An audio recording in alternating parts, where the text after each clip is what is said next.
जय श्री कृष्णा। राधे राधे दोस्तों। तो आशा करती हूँ कि आप सब बड़े ही भाव से प्रेम से बाल गोपाल की सेवा में लगे होंगे। दिन पे दिन निरंतर आपकी भक्ति ऐसे ही बढ़ती रहे, प्रभु से आपकी समीपता ऐसे ही दिन प्रतिदिन बढ़ती रहे।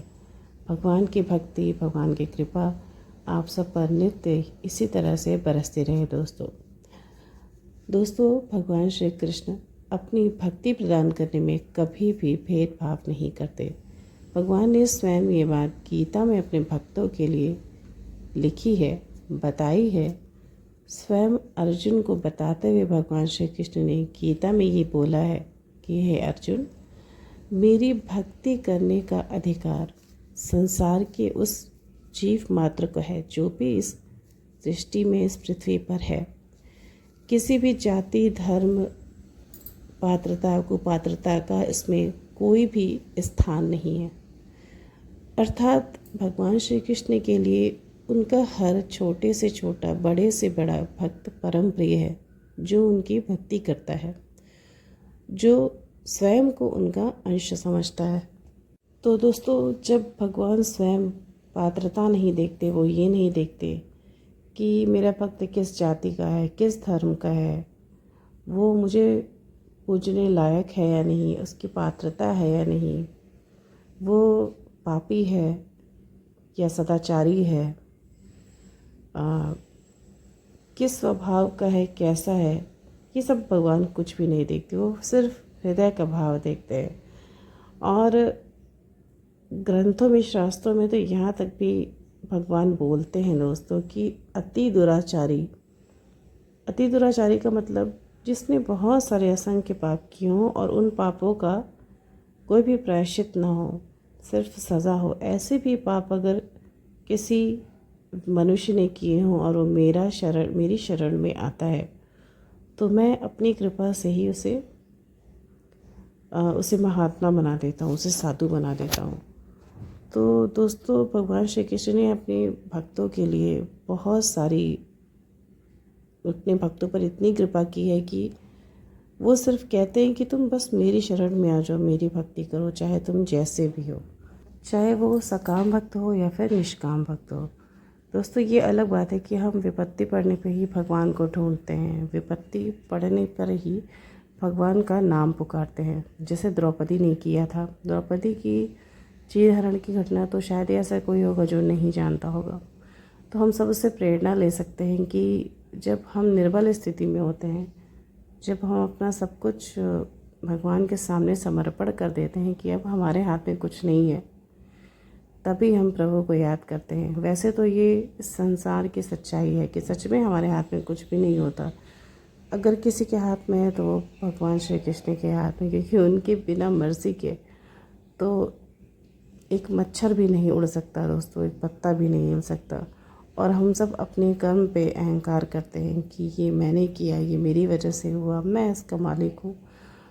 तो सत्य बात तो ये दोस्तों कि संसार में कुछ अपना है ही नहीं, अपना शरीर भी नहीं है, हमें सब कुछ यहीं पर छोड़ के जाना है। लेकिन अहंकार हमें इस बात को स्वीकार नहीं करने देता।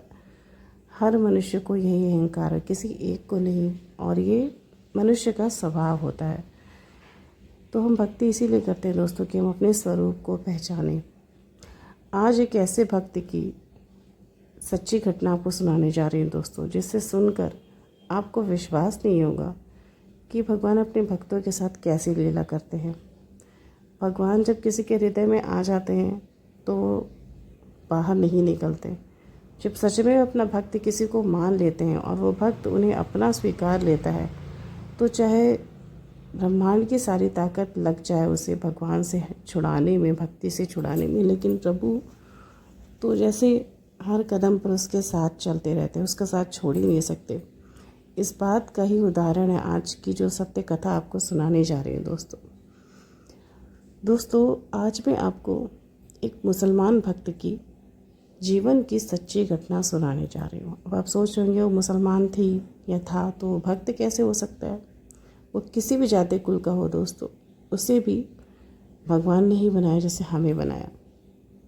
आज मैं आपको सच्ची घटना सुनाने जा रही हूँ शबनम जी की।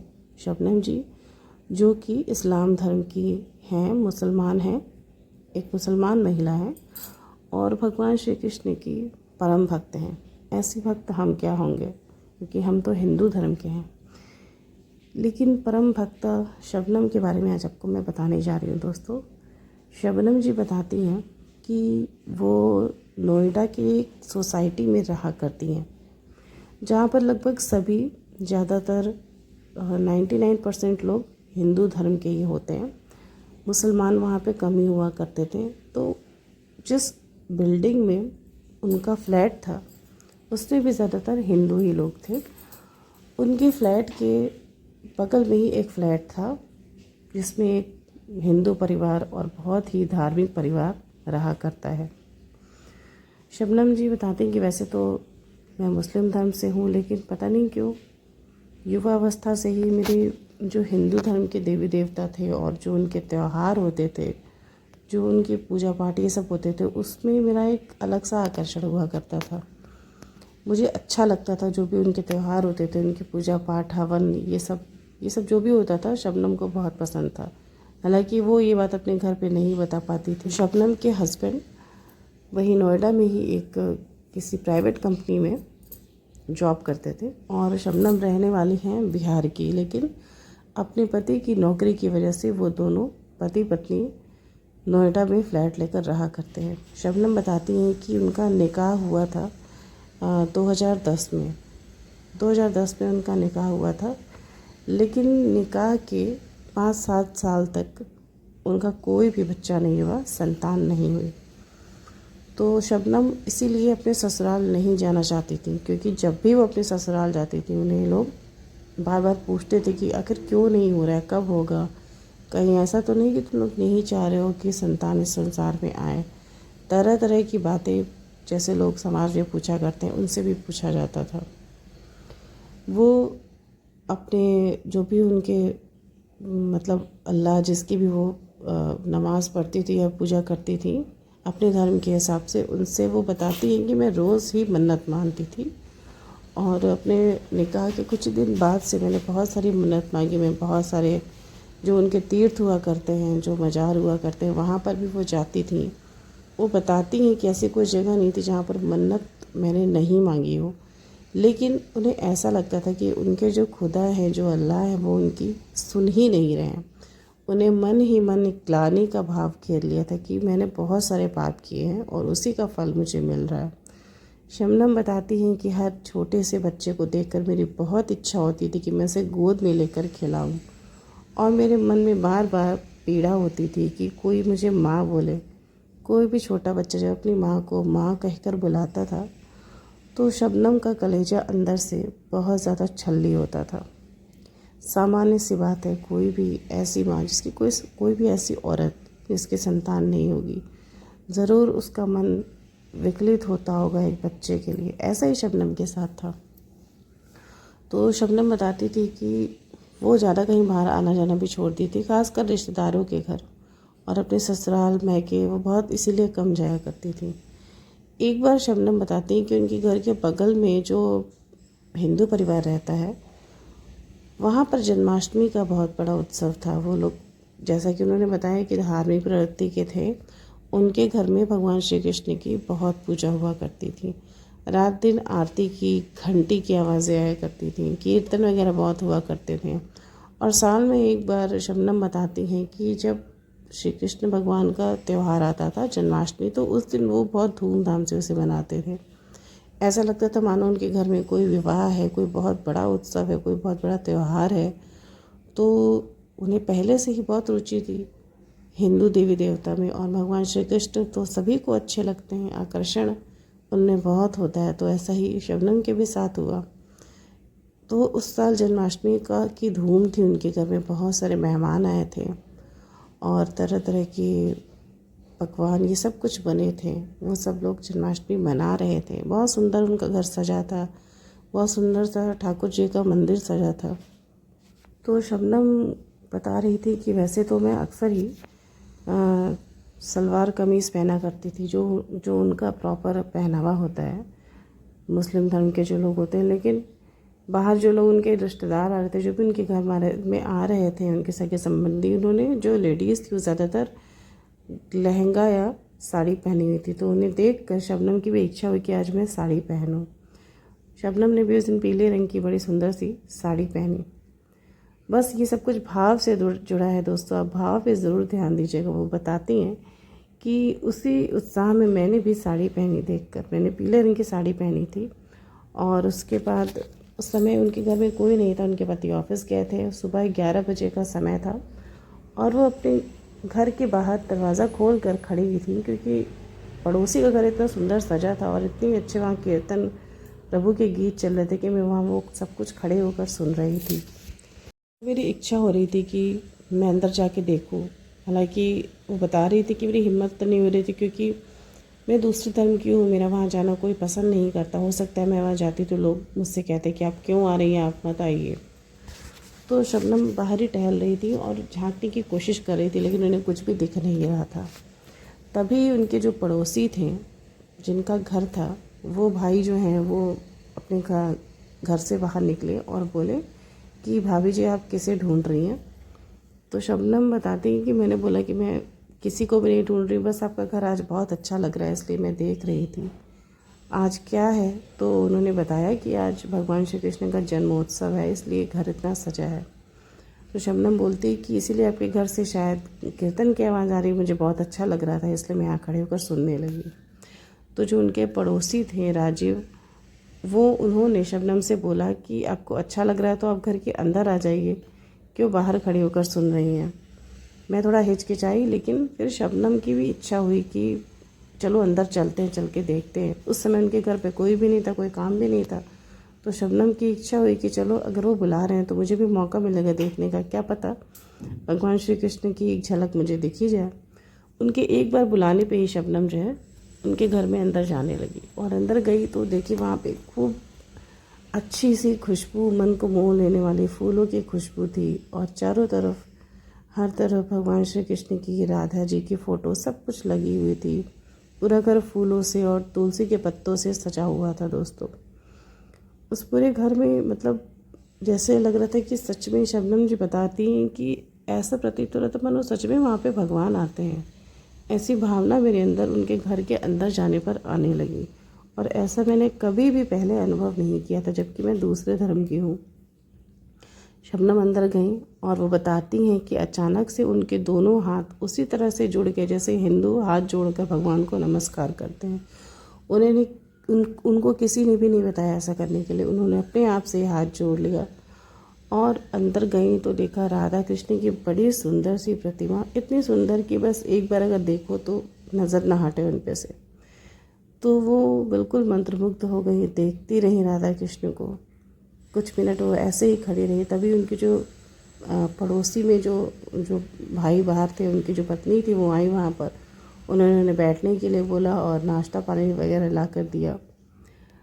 वो बैठ तो गई, लेकिन उनकी नज़र टिकी थी राधा कृष्ण पर। फिर अचानक से उन्होंने देखा कि वहाँ पर नीचे एक छोटे से बाल गोपाल विराजमान हैं। उनका जो साइज़ था वो वही साइज़ था जो 1-1.5 साल के बच्चे का होता है। बहुत छोटे भी नहीं थे, बड़े थे। वो लड्डू गोपाल की प्रतिमा बने दिखते। वो शबनम जी बताती हैं कि मैंने देखा और उससे भी कहीं ज़्यादा सुंदर मुझे लड्डू गोपाल लगे। उनके हाथ में पीले रंग का बड़ा सा लड्डू था और चेहरा तो इतना सुंदर था मानो संसार का सबसे सुंदर बच्चा वही हो। और पहले से ही मुझे बच्चे की बहुत ज़्यादा इच्छा थी। तो वो जो बाल रूप शबनम जी को दिखा, छोटा नन्हा सा लड्डू गोपाल को, उसे देखकर वो बताती हैं अचानक से मेरी आंखों में आंसू आने लगे। ऐसा क्यों हुआ वो आज तक नहीं समझ पाई, लेकिन फिर भी उनकी आंख से अपने आप ही आंसू गिरने लगे। लोग उन्हें देखने भी लगे कि रो क्यों रही हैं। जो पड़ोसी वाली भाभी थी उन्होंने मुझसे पूछा कि अरे आप रो क्यों रही हैं, लेकिन उस समय मैंने उनसे बहाना बना दिया कि ये रो नहीं रही हूँ, मेरे आँख में कुछ पड़ गया है इसलिए पानी आने लगा है। तो शबनम बहुत देर तक बैठकर वहाँ लड्डू गोपाल को निहारती रही। 1 घंटा बीत गया और दोपहर होने लगी। अब उन्हें लगने लगा कि शायद मेरा यहाँ रहना ठीक नहीं है, मुझे अब चलना चाहिए। फिर वो वहाँ से उठकर जाने लगी। तभी उस घर की जो मालकिन थी वो आई, उससे बोली कि आप क्यों जा रही हैं भाभी, बैठिए, थोड़ी देर बाद जाइएगा। तो शबनम उनसे बोलती है कि नहीं, मेरा घर खुला हुआ है और अगर कोई आ गया तो पता नहीं चलेगा। मेरे हस्बैंड को भी नहीं पता है कि मैं घर पे नहीं हूँ और मेरा फ़ोन भी घर पे ही है। यहाँ पर आके बहुत अच्छा लगा, बहुत ही अच्छे दर्शन हुए, ऐसा मैंने पहली बार अनुभव किया और मैं फिर आऊँगी आपके घर। पड़ोसी भाभी ने उनका बहुत सत्कार किया और बोला कि हाँ आप ज़रूर आइएगा। आप आए, मुझे बहुत अच्छा लगा। लेकिन अभी जाते जाते शबनम के मन में एक प्रश्न था। उन्होंने अपनी पड़ोसी भाभी से पूछा कि भाभी आपसे मुझे कुछ पूछना था। वो ये था कि ये बीच में जो छोटा से बच्चे की मूर्ति है ये क्या है। तो उनकी भाभी सरिता ने बताया, जो उनके पड़ोस की भाभी थी सरिता भाभी, उन्होंने बताया कि अरे ये लड्डू गोपाल है, भगवान श्री कृष्ण का बाल स्वरूप है। और श्री कृष्ण ऐसे भगवान हैं जिनके बाल स्वरूप की भी पूजा की जाती है, एक बच्चे की तरह उनकी सेवा की जाती है। शबनम ने बताया मैं बहुत देर से इन्हें निहारी क्योंकि मुझे बहुत अच्छे लग रहे हैं और ऐसा लग रहा है मानो सच में कोई प्यारा सा बच्चा, सुंदर सा बच्चा हाथ में लड्डू लिए बैठा हुआ है। सरिता ने उन्हें बताया है कि भाभी आप तो दूसरे धर्म के हैं, फिर भी आपके मन में इतना भाव आ गया, ये बहुत अच्छी बात है। और जल्दी ऐसा भाव किसी भी इंसान के मन में नहीं आता। लोग मूर्ति को मूर्ति ये समझते हैं, लेकिन शायद आपकी दृष्टि में, आपकी नज़र में भगवान की कृपा है, आपके जो भगवान है, जो आपके अल्लाह है, खुदा है, उनकी ही कृपा होगी तो आपने उस दृष्टि से इन्हें देखा। फिर उसके बाद भी शबनम बताती है कि बहुत देर तक मैं देखती रही, फिर वहाँ से चले गए अपने घर।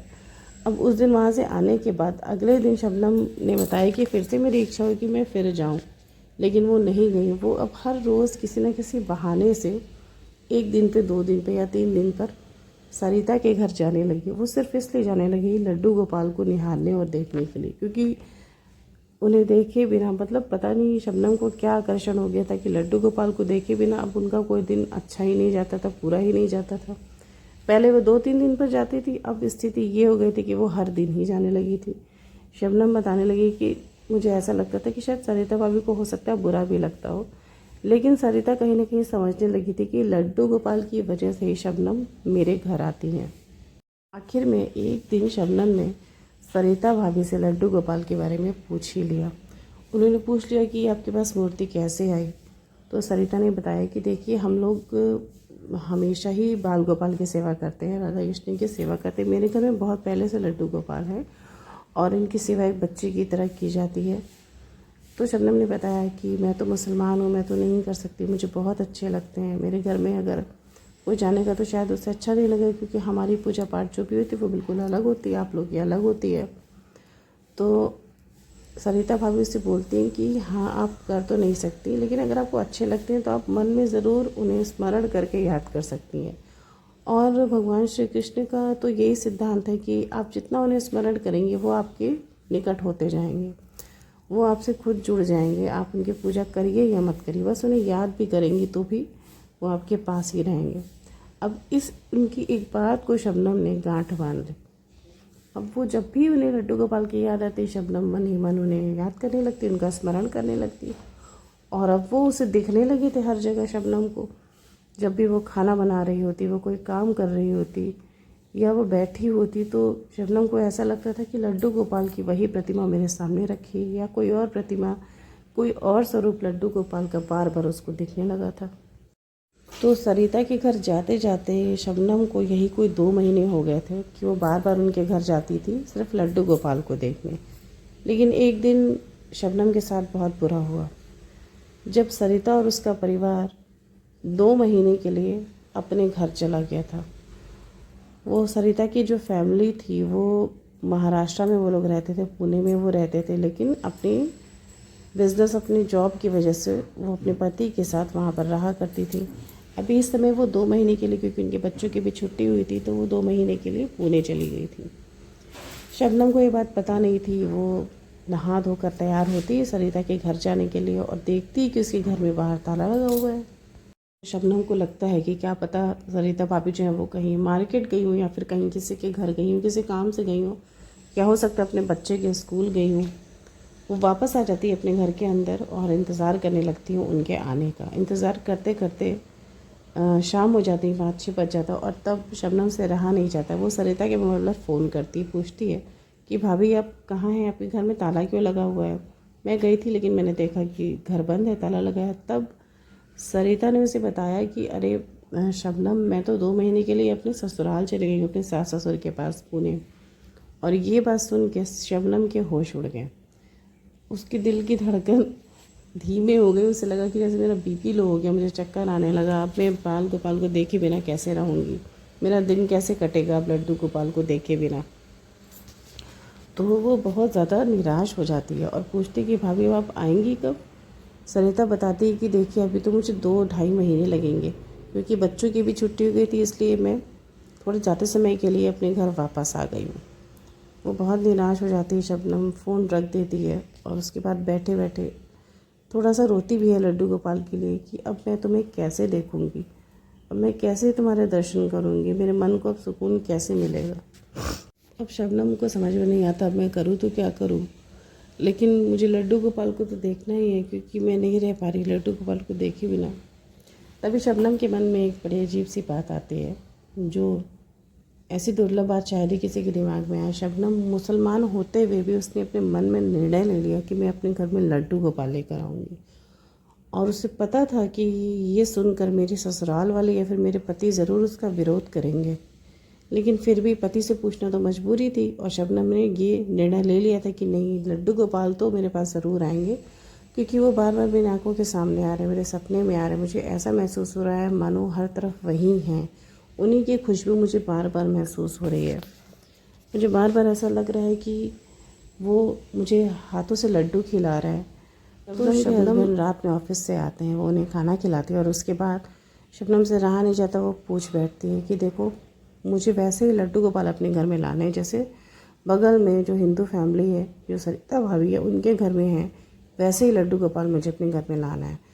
उनके पति उन्हें बोलते हैं कि तुम्हें पता है तुम क्या कह रही हो, हम दूसरे धर्म के, हमारे घर में कृष्ण भगवान की पूजा नहीं होती है, हम कैसे ला सकते हैं, हमारा पूजा पाठ सब कुछ अलग है, उन लोगों का अलग है, हम उसके बारे में जानते भी नहीं हैं, तो तुम कैसे ला दोगी। और अगर ये बात घर पे पता चलेगी तो घर पे भी लोग तुम्हें डांटेंगे, ऐसा कोई काम मत करो जो गलत हो।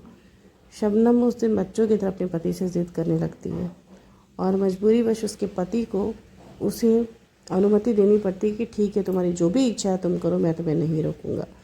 बस फिर क्या था, अगले दिन शबनम जाती है मार्केट और उतने ही बड़े लड्डू गोपाल अपने साथ लेकर आती है। उनके लिए वस्त्र, आभूषण, बर्तन, सब कुछ जो उनकी सेवा में लगते हैं, वो सब कुछ शबनम लेके आती है और घर पे लड्डू गोपाल को विराजमान कर देती है। अब तो उसे कुछ पता ही नहीं रहता कि मुझे कैसे पूजा करना है, मुझे प्राण प्रतिष्ठा करना है या फिर उन्हें स्नान कराना है, कुछ भी उसे नहीं पता रहता है।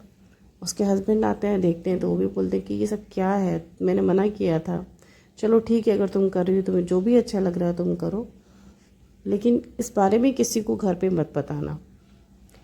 तो अब लड्डू गोपाल को रख देती है लाके। दुकानदार जो भी उसे देता है सामान कि आप ये भी ले लीजिए, ये भी लगता है, ये भी लगता है, ये भी पहनाते हैं, सब कुछ वो ले तो आती है, लेकिन शबनम को कुछ भी पता नहीं रहता कि मुझे सेवा कैसे करनी है।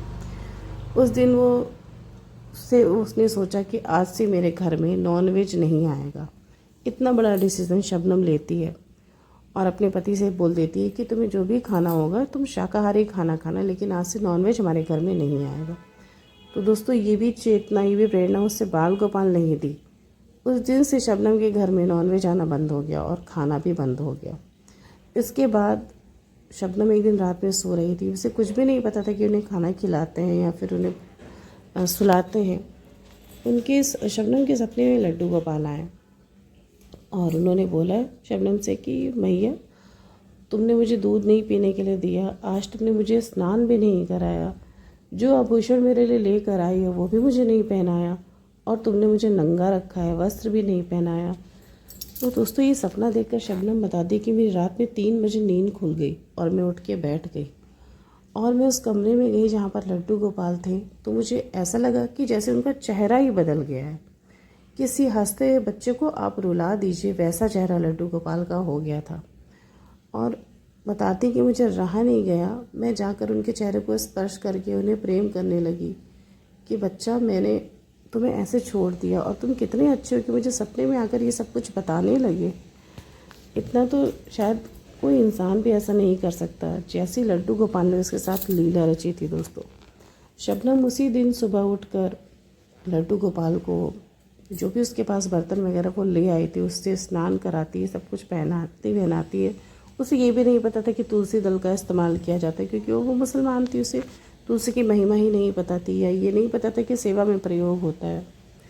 तो शबनम बताती है कि जहाँ पर लड्डू गोपाल को उसने रखा था वहाँ पर पीछे एक खिड़की थी छोटी सी, और खिड़की के पीछे उसका छोटा सा बागीचा था, गार्डन था, जहाँ पे 8-10 गमले हुआ करते थे, और उस गमले में एक तुलसी जी का भी पौधा था जो कि अपने से ही स्वतः ही उगाया था, उसने लगाया नहीं था। शबनम बताती है कि जब वो उन्हें नहला कर वस्त्र पहनाकर बैठा देती है, उसी दल का प्रयोग के लिए उनके लिए शबनम बताती है कि मैं दिन में इतने सारे काम निपटा, उसे ये सब नहीं पता था कि तुलसी दल पड़ता है।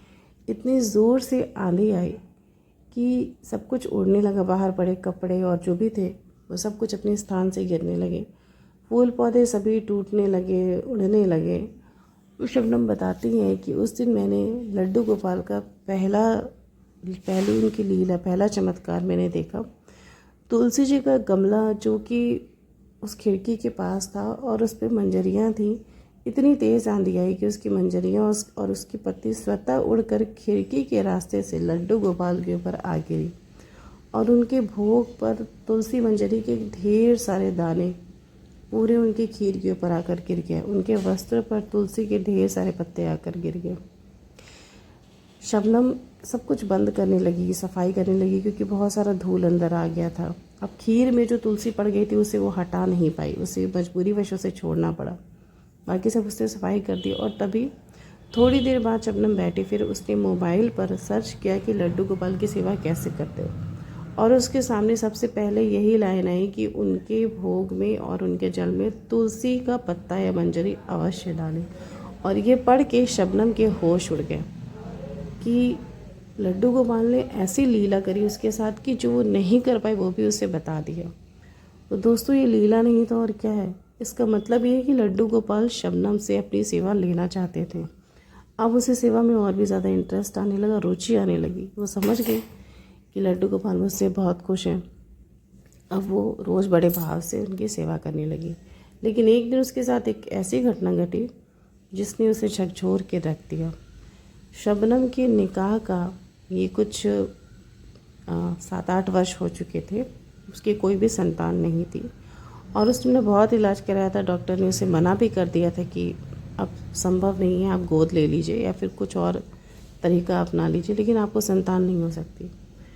लड्डू गोपाल की सेवा करते करते जब 2 महीने बीते तो शबनम को पता चला कि वो गर्भवती है, उसके पेट में बच्चा है।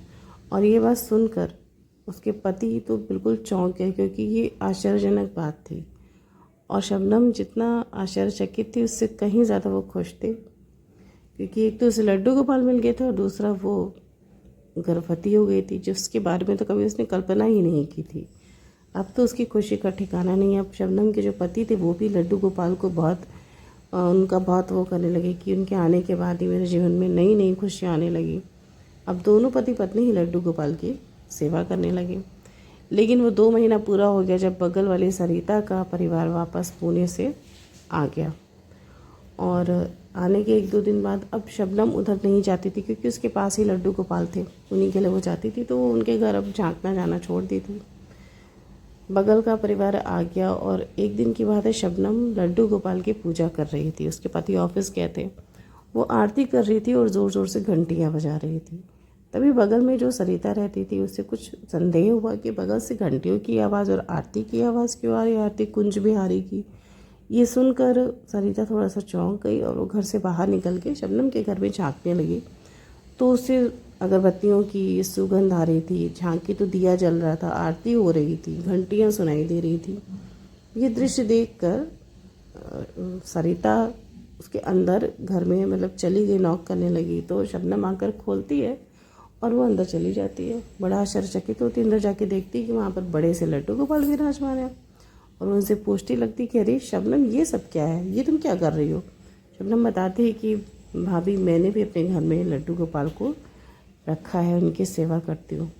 तो सरिता बहुत अजीब सी दृष्टि से देखने लगी, और उसे लगा जैसे यहाँ पर मुस्लिम परिवार है इसलिए लड्डू गोपाल का अपमान हो रहा है, क्योंकि इनके घर में हो सकता है लहसुन प्याज बनता हो।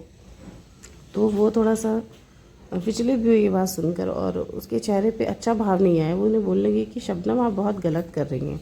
एक तो आप दूसरे धर्म की हैं, आप नियम का पालन नहीं कर सकती, फिर आप लड्डू गोपाल को क्यों लेकर आई हैं। उसे समझाती है कि आप लड्डू गोपाल को यहाँ से जल्दी हटा दीजिए, क्योंकि ये आपके लिए सही नहीं है और ये भक्ति की दृष्टि से भी बहुत गलत है। समझा कर चली जाती है, लेकिन ये बात शबनम को बहुत बुरी लगती है कि उन्होंने ऐसा व्यवहार क्यों किया। अब वो सरिता उसको अच्छी नहीं लगती, क्योंकि उसने लड्डू गोपाल के बारे में ऐसे ऐसे बोला। वो पहले की तरह अपनी सेवा करती रहती शबनम रोज़। फिर सरिता को क्रोध आता है एक दिन और वो उसके घर में चली जाती है और गुस्से में लड्डू गोपाल की प्रतिमा को उठाकर अपने पास लेते आती है। कहती है कि मैं अपने भगवान को यहाँ से ले जा रही हूँ, आप मुसलमान हैं, आप दूसरे धर्म के, आपके घर में मैं अपने भगवान को नहीं छोड़ सकती और ये ऐसा करना मेरे लिए धर्म की रक्षा करना होगा। वो लड्डू गोपाल को, शबनम के लड्डू गोपाल को उठाती है और अपने घर ले जाती है और अपने घर में रख के दरवाज़ा अंदर से बंद कर लेती है। तो शबनम की जान निकलने लगती है कि ये ऐसा कैसे कर सकती हैं। तो उसे बहुत क्रोध आता है। वो जाती ही वापस दरवाज़ा नॉक करती है, वो खोलती है और कहती है कि भाभी वो मेरे लड्डू गोपाल हैं, आप उन्हें क्यों लेकर आई हैं अपने साथ।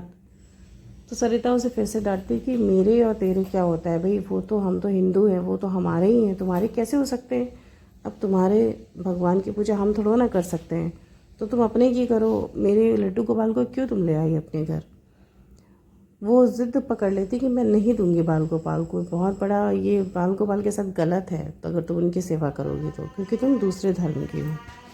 शबनम बहुत ज़िद करती है, यहाँ तक कि वो ज़बरदस्ती भी लाने का प्रयास करती है, लेकिन वो छीन लेती, वो नहीं देती हैं।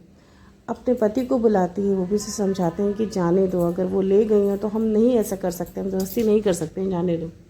उनकी बात सही है कि वो उनके भगवान हैं, उनके धर्म के हैं, हम नहीं कर सकते हैं ऐसा। उनके पति उसे रोक देते हैं, शबनम के पति उसे रोक देते हैं लड्डू गोपाल को वापस लाने के लिए। अब तो शबनम के लिए एक एक दिन जैसे 100 साल के बराबर हो गया। एक तो वो गर्भवती भी थी, उसे बच्चा होने वाला था। अब उसे रात दिन उसके बाल गोपाल ऐसा प्रतीत होता था मानो उसे बुला रहे हैं, उससे भोग मांग रहे हैं, उससे पानी मांग रहे हैं। उसका मन कचोटता था कि मैं कैसे आपकी सेवा करूँ, आप तो मेरे पास से ही चले गए। अगर आप सच में मेरी भक्ति से प्रसन्न थे तो आप मेरे पास से क्यों चले गए। आप स्वयं आइए मेरे पास, मैं आपको नहीं ला सकती, इतना बड़ा जोखिम मैं नहीं ले सकती। शबनम बहुत रोती है और उसे ऐसा लगता है, वो बताती, मुझे ऐसा लग रहा था मानो मेरी औलाद को मुझसे कुछ छीन कर लेता गया। रो रो कर महीनों तक उसकी स्थिति बहुत ख़राब हो गई और वो हर रोज़ लड्डू गोपाल से प्रार्थना करती थी कि तुम आ जाओ मेरे पास, कहाँ चले गए मुझे छोड़कर। ऐसे करते करते दोस्तों उसकी डिलीवरी का दिन आ गया। उसका एक बेटा हुआ बहुत प्यारा सा। उसके लड्डू गोपाल लेकिन अब उसके पास नहीं थे, बस वो उनका स्मरण ही करती थी। उसका बेटा हुआ, वो हॉस्पिटल से 1 हफ्ते के बाद घर पे डिस्चार्ज होकर आ गई और उस समय शबनम की माँ भी आई हुई थी उसकी सेवा के लिए, उसके बच्चे को की देख रेख के लिए। उसके पति एक दिन ऑफिस गए थे, घर पे कोई नहीं था, बस शबनम की माँ थी और उसके साथ एक बड़ी अजीब सी घटना घटी।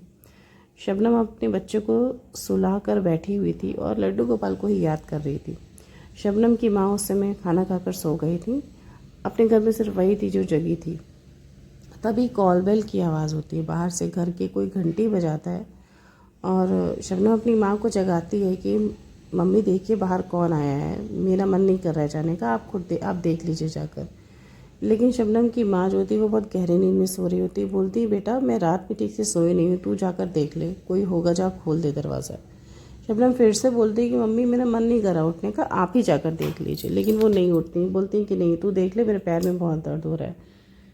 शबनम उतनी देर में जो है कॉल बेल बहुत बार बज चुकी होती है, बहुत बार दरवाज़ा नॉक हो चुका होता है और शबनम बाहर निकलती है तो देखकर उसके पैरों तले ज़मीन खिसक जाती है।